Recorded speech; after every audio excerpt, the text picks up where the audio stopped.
네, 오늘 이 시간에는 나의 달려갈 길이라는 제목으로 말씀을 전하겠습니다.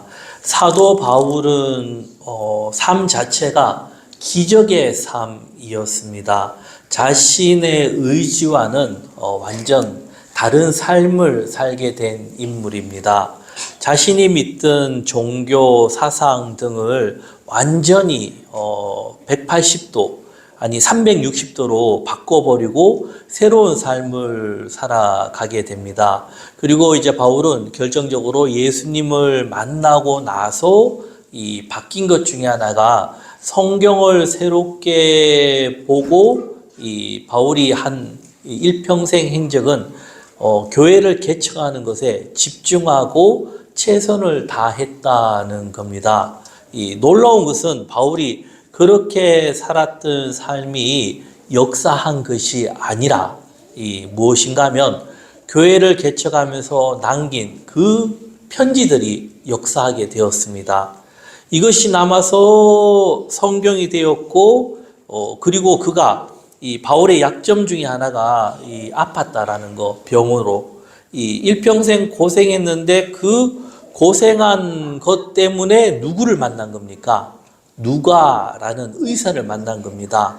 누가를 만나게 되고 누가는 이 복음을 받아들이고 일평생 바울과 같이 다니게 되었습니다.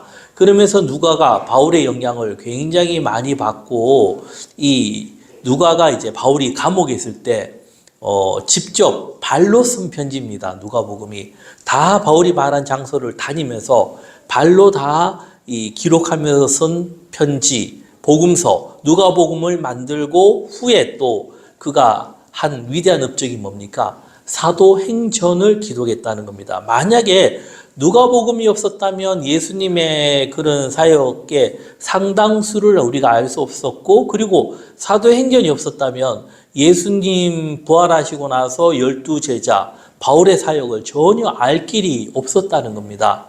이 기록으로 역사적으로 잘 남겼다라는 거. 그래서 이런 부분이 이제 누가를 통해서 행해졌는데 결국은 그 누가도 어떻게 해요? 누구를 통해서 이런 일을 하게 된 겁니까? 바울을 통해서 하게 되었다라는 겁니다. 이 바울이 살았을 당시에 생각도 못했다는 겁니다. 이런 모든 것들이 어떤 일인가 하면은 이 기적이었다라는 겁니다. 결국은 바울이 그 당시에 선교 여행을 다니면서 교회를 개척했지만 그 교회가 많지 않습니다. 그리고 지금 남아있지도 않습니다. 거의. 그러면 바울이 남긴 그 서신서와 누가를 통해서 남긴 그것이 성경이 되면서 우리 기독교가 수많은 박해 속에서도 성경이 전해지고 그 성경이 전해지는 곳에서 수많은 영혼들이 살아나는 역사가 있었다라는 겁니다. 바울은 살아있을 때는 전혀 생각지도 못한 겁니다. 이런 모든 것도 기적이었고 결국은 누가 했다라는 겁니까? 하나님이 하셨다라는 겁니다. 자, 같이 해보겠습니다. 하나님이 하셨다. 네. 우리도 이런 부분을 보면서 삶을 나름 이제 열심히 사는 것도 중요하지만 항상 남겨두어야 돼요. 누가 역사하도록요? 하나님께서. 예. 근데 하나님께서 역사할 자리를 남겨두지 않고 내가 열심히 살면요, 일을 하면 할수록 어떻게? 자꾸 꼬여버려요. 열심히 하는데 자꾸 사람들과 트러블 생기고 하는 일마다 자꾸 안 되고 그 안 되는 게 반복되면 어떻게 되느냐? 이게 트라우마, 부정적인 영향력이 생기게 됩니다. 그러면 그 다음부터는 스스로가 어떤 일을 할 때 겁을 먹게 돼 있어요.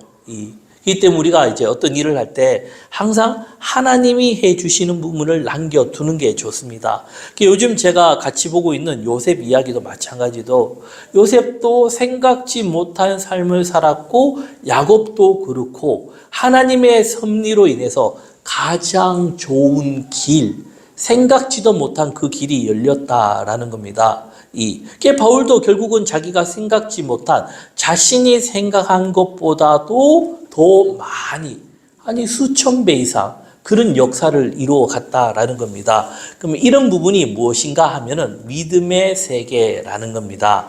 네, 오늘은 제가 이제 졸업 예배라서 예화를 하나 준비했는데요. 그게 뭐냐면은 최근에 제가 책을 한 권 읽었습니다. 그 책 제목이 병에 걸려도 잘 사는 법. 꽤 유명한 사람입니다. 김영길 한의사입니다. 이 책이 한 455페이지, 꽤 두꺼워요.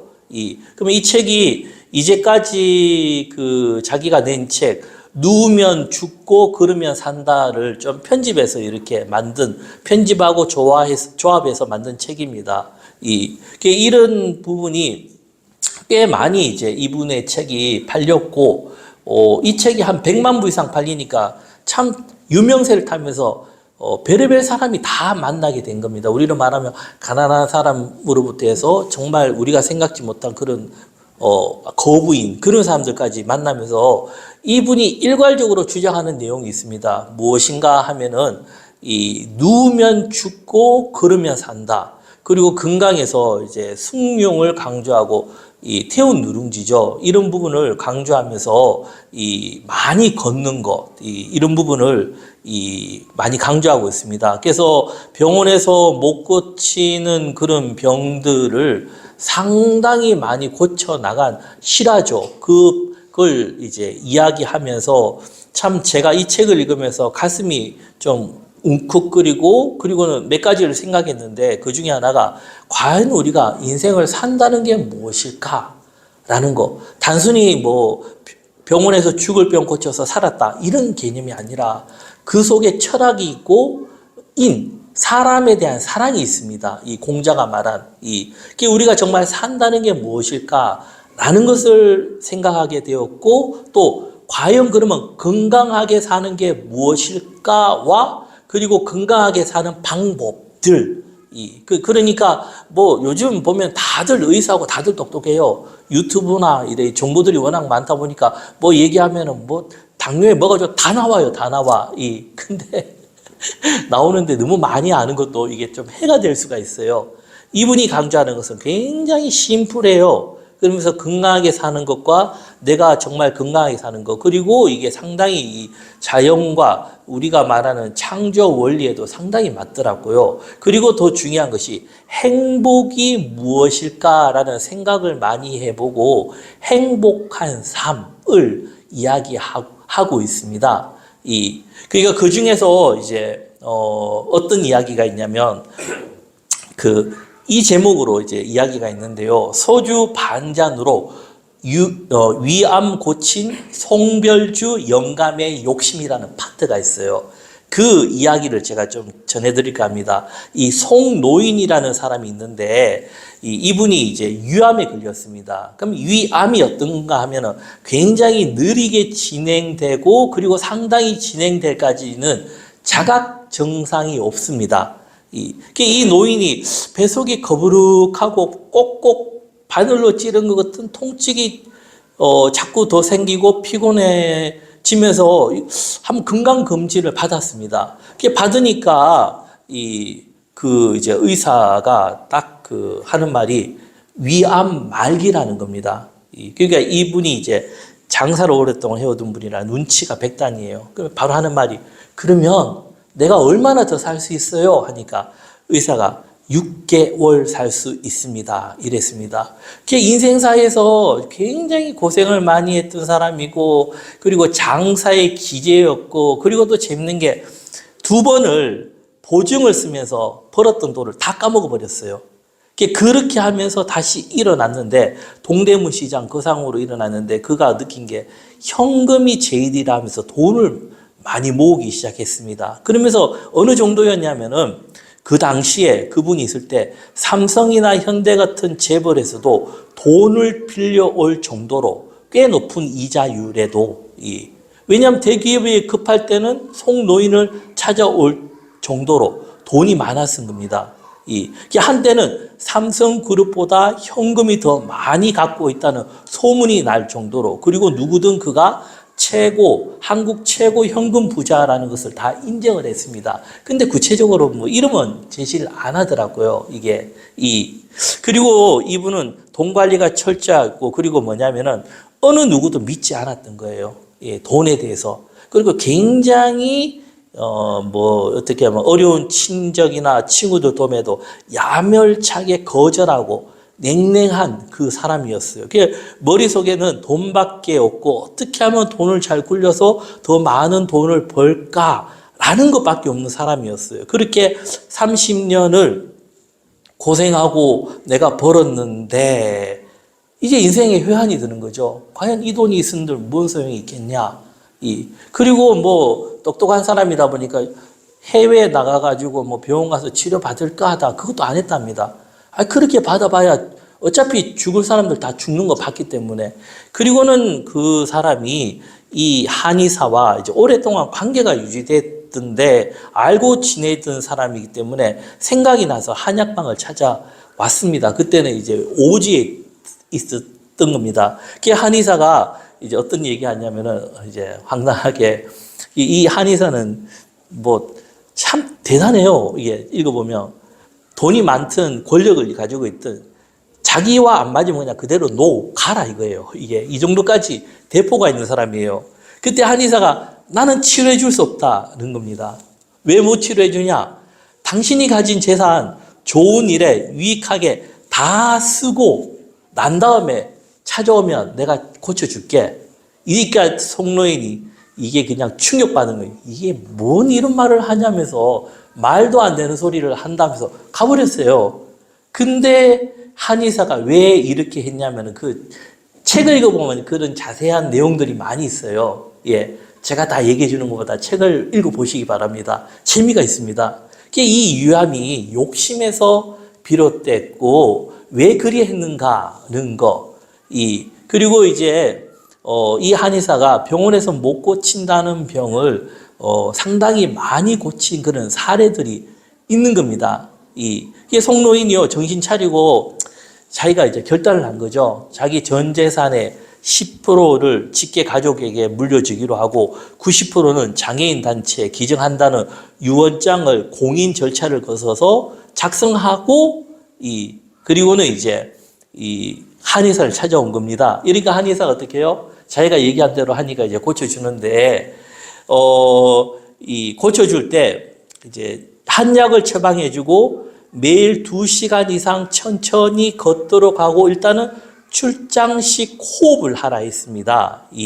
그리고 이제 우리가 말하는 거는 숭늉이죠. 검게 탄 누룽지 물을 마시고. 이러니까 이 노인이 그동안 자기가 생각했을 때 참 내가 인정사정 없이 대했던 친구들이 생각난 겁니다. 그래서 내가 죽기 전에 그래도 미안하다라는 말이라도 해야 되겠다 싶어서 송별회를 마련했답니다. 송별회. 근데 특이하게 해서 매일 저녁마다 고급 요정에서요. 돈이 많으니까 송별회를 계속하면서 자기 허물을 용서해달라고 사과를 하고 그 다음에 이제 그 먼 거리, 한 45일이 되는 4시간 정도 되는 거리를 6개월 동안 이제 시키는 대로 이제 그렇게 했는데 6개월 후에 죽어야 될 사람이 안 죽어서 병원 가니까 의사가, 호전되었네요? 이러는 겁니다. 그러니까 이제 그전에는 송별에 이제 내가 죽으니까 이러다가 어떻게 해요? 이제는 죽음을 준비하는 송별주가 아니라 이제는 회복되는 회복주로 바뀐 겁니다. 회복주로 바뀌어가지고 이 사람들을 또 계속 만나가지고 이렇게 했던 겁니다. 그래서 그가 이제 한의사가 주는 약을 먹고 매 끼 식사 때마다 소주 반 잔, 고기 국물 한 그릇, 채소 한 접시, 미음 한 그릇을 철저하게 지키고 걷고 출장식 호흡. 6개월 후에 다시 검사하니까 좀 더 호전이 되었다는 겁니다. 그리고는 이제 도움의 손길을 자기가 이제 많이 베풀었죠. 그리고는 2시간 이상 걷고 소식을 원칙을 철저하게 지켰는데 기적이 일어난 겁니다. 어느 날 머리가 날아갈 듯 가벼워지고 배속이 시원해져서 1년 후에 가보니까 암세포가 다 없어져서 검사 결과를 받고는 어떻게 해요? 마음이 확 바뀌어버렸어요. 이게 바뀌고는 유언장 썼는 거를 싹 다 파기해버린 거예요. 예. 그리고는 자기가 이제 건강이니까 다시 재산을 그 전에 이제 못했던 걸 더 열심히 재산 모은다고 총력을 다했죠. 이 욕심이 확 살아야죠. 그러다가 어떤 일이 있었냐면 그에게 돈을 빌려준 재벌 회사가 부도가 나버렸어요. 그 부도 났다는 전화 연락을 받고는 전화기를 잡은 채 그대로 절도를 해버렸습니다. 그리고는 다시 일어나지 못하였다. 그 대부분 그렇게 하고 끝내버려요. 이게 그걸 읽어보면서 이런 이야기들이 참 많아요. 제가 읽으면서 과연 이게 산다는 게 뭘까? 이런 부분, 이게 우리가 많은 이런 생각을 하게 만든 겁니다. 이게 왜 그래? 이게 중요하냐면, 암이 걸리거나, 이게 왜 암이 걸리는가? 이런 거를 이제 굉장히 잘 얘기를 해놨어요. 병의 원인부터 시작해가지고, 이제 체계적으로 잘 얘기를 했던 겁니다. 그리고 상당히 공감대가 형성되고 더 중요한 것은 자기가 직접 고친 사례를 중심으로 한 이야기. 그리고 제가 검색해보니까 여기서 한 1시간에서 1시간 반 정도의 일의 한약방이 있더라고요. 예, 나중에 저도 한번 찾아가 볼까 생각 중입니다. 그게 바울이, 자, 이제 말씀을 들어가면요. 이 마지막 순간에 자신이 죽을 거라는 것을 이제 알고는 고백했던 이제 말입니다. 오늘 성경 본문이요. 이런 고백이 바울의 고백으로 끝나는 것이 아니라 우리들이 어떻게 해요? 삶의 기준이 돼야 돼요. 예. 왜 삶의 기준이 중요한가 하면은, 예를 들어 우리가 서울을 간다면은 서울 방향으로 가야죠. 만약에 서울 가는데 서울 방향 안 가고 부산 방향으로 가면 어때요? 가면 갈수록 손해인 겁니다. 그렇기 때문에 삶의 기준, 목표가 뚜렷하게 그 길을 바로 가면요. 천천히 가도 가장 늦은 길 걷지만 어떻게 해요? 가장 빠른 길이라는 겁니다. 그러면 그 길이 뭐겠습니까? 네. 예수님이 말씀하셨죠. 내가 곧 길이고 진리고 생명이니 나로 말미암지 않고는 아버지께로 올 자가 하나님께로 갈 자가 없다 했지 않습니까? 우리의 길과 진리와 생명이 누구라는 겁니까? 예수님이라는 겁니다. 이 바울도 그런 고백을 하고 있는 겁니다. 지금 고백이요. 마지막에 자기가 이젠 죽음을 앞두고 어떻게 고백하냐면 7절을 보면요. 나는 선한 싸움을 싸우고 나의 달려갈 길을 마치고 믿음을 지켰으니 우리가 해야 될 게 무엇인가 하면 일평생 인생을 산다는 게 무엇인가 하면은 선한 싸움입니다. 네. 우리가 영적인 세계에서 이겨나가야죠. 복잡할 때. 근데 그것이 악으로 이기는 것이 아니라 선으로 악을 이겨나가는 겁니다. 이 선한 싸움을 싸워야 돼요. 이게 방법이 없어요. 선택이. 이게 참 돌아보면은 두 가지 갈래의 길밖에 없는 겁니다.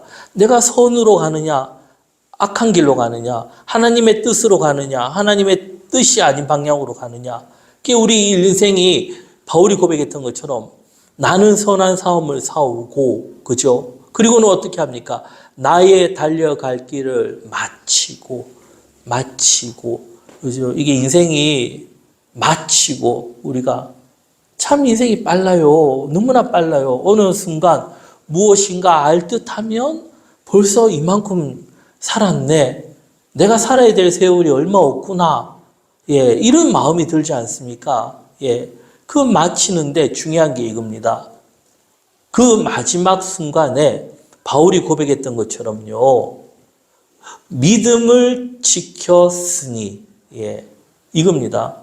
일평생 살아가는데 믿음을 지키지 않고 다른 방향으로 가면 어떻게 됩니까? 의미 없다라는 겁니다. 선한 싸움을 살려고 나의 달리기를 마치고 믿음을 지켰으니. 예, 이런 고백을 할 수 있는 우리가 되어야 됩니다. 그러면 그냥 이게 쉽냐? 그렇지 않습니다. 어려워요. 이게 바르게 산다는 것이, 선하게 산다는 것이. 예. 하지만 바울이 이렇게 살았고 우리도 그걸 목표로 삼아 어떻게 해요? 그렇게 사는 겁니다. 다른 사람들 눈치를 보지 않고 정말 하나님 안에서 그렇게 살려고 애쓰고 노력하는 마음. 네. 그리고 이제 바울이 8절에 보면요. 이제 후로는 나를 위하여 의의 면류관이 예비되었으므로. 네. 바울의 삶이 믿음을 지키고 선한 삶을 사고 거기가 끝 아니고 나를 위하여 무엇이 예비되었죠? 의의 면류관. 하나님의 상급이 있다라는 겁니다. 바울이 말하는 것은 하나님의 나라입니다. 그 의로우신 재판관이 그날에 내게 주실 것이며, 그게 우리가 왜, 그죠? 율법이 뭔가, 구약을 조금 더 이렇게 자세히 공부해 보면요. 율법이라는 것은 다른 게 아니에요. 선을 행하는 삶이고, 가난한 이웃들에게 도움을 주고, 그죠? 그러니까 요셉이, 그 다음 제가 설교할 때 나오는 대목인데, 요셉이 왜 많은 이들로부터 존경을 받았고, 수많은 사람들이요, 그를 높였고, 그를 따라갔는가 하면요, 누구나 다 봤을 때, 다 평화, 그리고는 배부르게 해줬다라는 겁니다. 이게 요셉이에요. 근데 이게 이 공산주의죠. 제가 볼 때는요, 우리가 따라가지 말아야 될 나라거든요. 중국이에요. 공산당. 여기는 최고의 공산당을 만든 인물이 지금 북한이죠.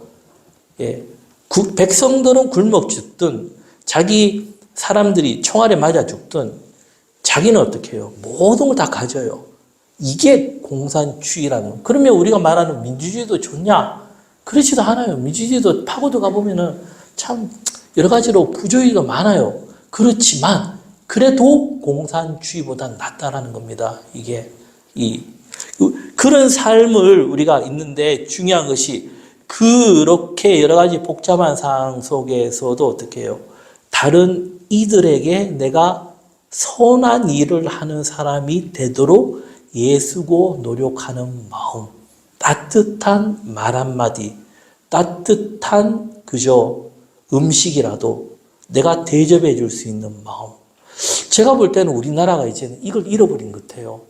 예전에는 우리가 못 살았을 때는 이웃끼리 찌짐이죠. 찌짐이라도 붙이고 음식이라도 있으면 서로가 나눠 먹고 했던 그 마음이 이제는 없죠. 줄 수도 없고 이제는 줘서도 안 되고 참 희한하게 바뀌고 있어요. 그게 뭐죠?